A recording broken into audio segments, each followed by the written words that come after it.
Жанатан бери мындай чарба, монча метр квадрат ремонт, мындай бул майда маселелер да. Эң башкысы телеканалды эркин, адилеттүү, калыс телеканал кыла алдыңарбы? Андай кыла алган жоксуңар. Платон менин досум, бирок чындыгындан кымбат жогору турат дегендей, алдыдагы 5-10 тең мындай байке агайыны болуп жүрөбүз. Бирок чындыгын айтыш керек. КТРди силер коомдук телеканал кыла алган жоксуңар. Коомдук деген сөздүн өзү бул бийликтик эмес, бул коомдуку деген сөз. Азыр интернет абдан өнүктү. Жаңы технология, элдин барында мындай смартфондор колунда. КТРге көп мындай муктаждык жок азыр. Бирок ошентсе дагы биз азыр мына ушул бийликтин тушунда саясат өзгөрдүбү деген маселени текшериш үчүн мына жакында бир саясий альянс түзүлгөндө биз сиздерге ошону 3 мүнөттүк кылып көрсөтүп бериңиздер деп сурандык. Силер айттыңар, акча төлөгүлө дедиңер.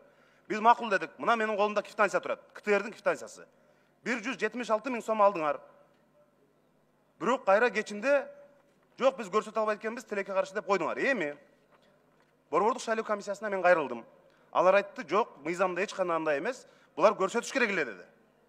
Азыр эми сурасам калпыңар чыгат. Ошон үчүн мындай уят кылбайын деп атам да, элдин көзүнчө. Эми маселе мындай. Мындан ары башка партиялардын, башка саясий биригүүлөрдүн бир жаңылыгын көрсөтө турган болсоңор, баарыңар отставкага кетишиңер керек. Мен ошону талап кылам. Мындан ары. Мына силер көрсөтпөдүңөрбү, баарына бирдей мамиле. Коомдук деген мааниси ошол, түпкү өзөгү ошол. Ал биз сиздерди КТРди ремонттоп бер, айнегин жалтыратып бер деп алып барган жокпуз. Анын кереги жок. Силер ГПде отуруп иштесеңер дагы, бирок элге адилеттүүлүктү, чындыкты, бардык саясий күчтөрдү бирдей көрсөтүп турсуңар, калыс болсоңор, бейтараптуу болсоңор, ошондо оңдолгон болот. Жалтыраган имарат курган менен ал ички өзөгү, түпкү маңызы өзгөрбөсө, ал бир тыйын. Ошондуктан 10 секунд. Мындай калыс болууга чакырат элем. Анткени билесиңер, бизде тарых абдан тез өзгөрөт. Бул заман 1 жылдык, 2 жылдык, бул дагы өзгөрөт. Башка заман келет. Жанар Кубанович, рахмат, мен бир аз толуктап жооп берип койсом болобу? Албетте бул жаңы келген экен, биз бул боюнча жыйында карайбыз. Биз мындай нерселерди кетирбегенге аракет кылып жатабыз.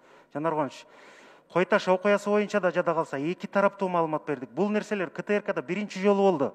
Биз ушул нерсеге чын дилибизден басым жасаганга аракет кылып атабыз. Рахмат.